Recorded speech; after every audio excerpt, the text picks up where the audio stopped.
Vous avez peut-être déjà une image en tête de ce qu'est la pollution, mais saviez-vous qu'une forme de pollution moins évidente existe?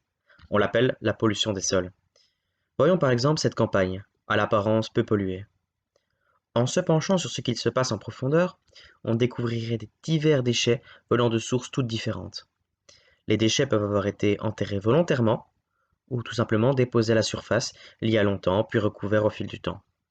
Ces éléments qui n'appartiennent pas à l'environnement, ou bien qui, en trop grande quantité, deviennent nocifs pour notre santé ou pour l'environnement, et ces effets peuvent avoir un impact loin de leur origine. Par conséquent, une grande partie de nos sols sont pollués, dû à notre passé industriel et de la mauvaise gestion de nos déchets. Voyons par exemple quels sont ceux qui pourraient se cacher sous nos pieds.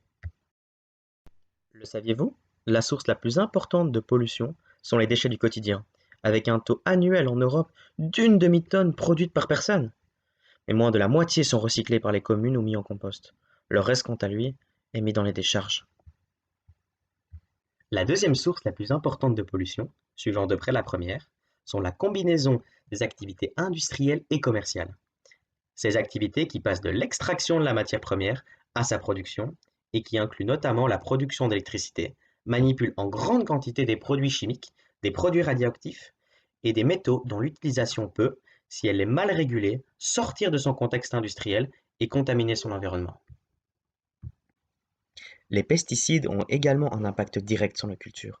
Ils sont souvent utilisés en excès et peuvent être emportés par la pluie ou le vent dans les rivières.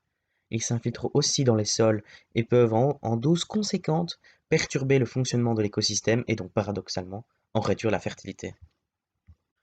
Tous ces éléments sont considérés comme polluants car leur présence dans le sol a un effet nocif.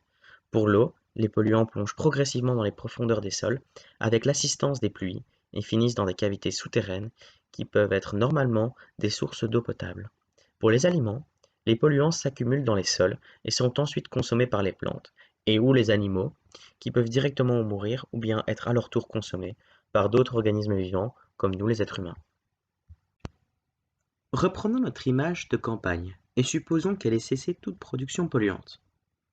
Les polluants se décomposent et ne sont plus toxiques au bout d'un certain temps qui varie selon l'élément. Cela peut prendre des décennies ou bien plus. Avec le temps, il se peut que les produits polluants aient été enfouis dans le sol ou qu'on ait construit par-dessus eux, et qu'ils ne soient ainsi plus visibles aujourd'hui en surface. Si ce sol est par exemple celui d'une ville et qu'aucun test en profondeur ou dépollution n'ait été effectué, ses habitants pourraient ne pas savoir que le potager qu'ils cultivent ou le parc dans lequel leur enfant joue abrite en réalité ces anciens polluants. On peut voir sur cette carte qu'à Bruxelles, de nombreux sols ont hérité d'une pollution datant de son passé industriel et qu'on essaye encore aujourd'hui de dépolluer. Maintenant, c'est à nous de recycler le plus possible pour ne pas ajouter à une pile de déchets enfouis une pile de déchets qui sera demain à son tour le problème de nos descendants, mais aussi en favorisant l'agriculture biologique aux responsables qui, lui, utilisent moins de pesticides, et surtout en demandant à nos politiques qu'ils respectent leur engagement de dépollution et continuent à vérifier que les entreprises mettent en place les mesures nécessaires pour ne rien laisser dans nos campagnes et partout ailleurs. L'autre chose à faire aujourd'hui est de dépolluer ces sols. C'est une action certes coûteuse, mais très probablement bénéfique sur le long terme, car les lois qui s'y penchent sont récentes et on ne connaît que trop peu quelle est la réelle étendue qu'a l'impact de la pollution des sols.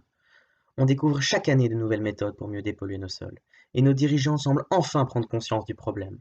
Comme à Bruxelles, où il était déclaré que pour 2029, toute pollution des sols existantes devait être retraitée. Une solution de dépollution déjà bien utilisée et qui a fait ses preuves nous a été fournie par la nature. Il s'agit de la dépollution grâce aux plantes, aussi appelée phytoremédiation. La plupart de celles-ci sont sensibles aux pollutions et ne poussent pas si les conditions ne leur sont pas favorables. Cependant, chez certaines espèces d'arbres, comme le saule pleureur, et certaines algues ont des capacités étonnantes à absorber une partie des produits toxiques laissés dans le sol. Si vous voulez connaître plus en détail cette formule de pollution, rendez-vous sur la deuxième vidéo de notre faculté. Merci de nous avoir écoutés.